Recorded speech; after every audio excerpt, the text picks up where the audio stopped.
The High Court of Lagos has commenced the trial of Andrew Nice of the Bus Rapid Transit owned by the Lagos State Government.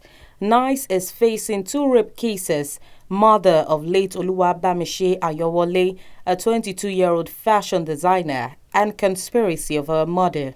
The court has brought 3 witnesses before Honorable Justice Sherifat Shonaike of the Lagos High Court.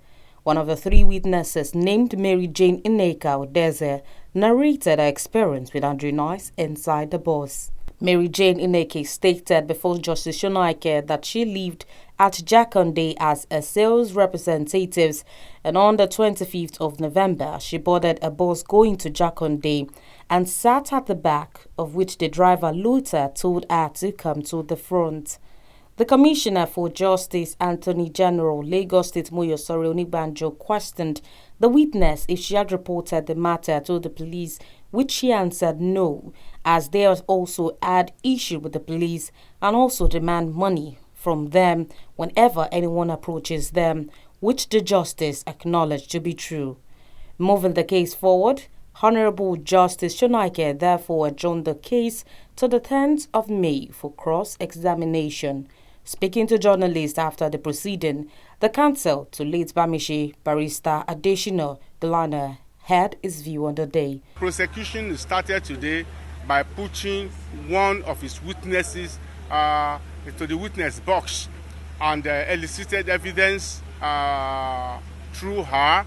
That's an alleged rape victim alleging that she'd been raped even before the Bamishi incident in the BRT bus by the same operative of this bus, Andrew Nice Ominikaran, being charged now with multiple charges of rape, conspiracy to commit felony, and murder.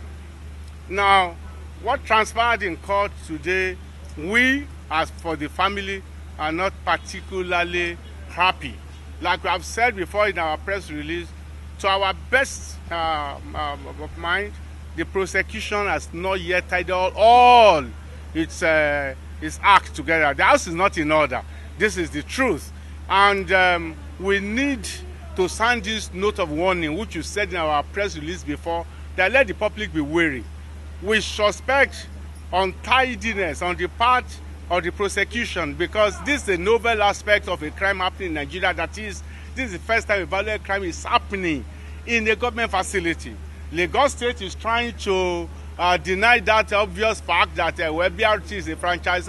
Everybody knows that it's a Lagos State program, it's a Lagos State policy, and all that. And we've written them that we are not doubting your capacity, but we are doubting whether the existence of political will to ensure the adequacy of prosecution, that it will be muscular and vigorous.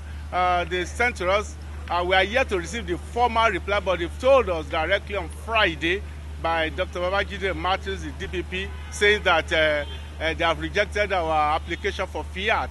The family wants private investigation, that there is no iota or scintilla or doubt about collaboration. It looks as a kind of collabo.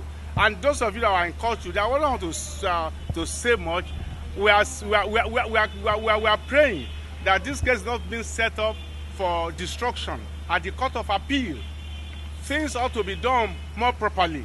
Questions ought to be better elicited. Things ought to be put more in perspective. And we cannot be in a haste to prosecute and sacrifice fair hearing on the basis of expediency, of speed.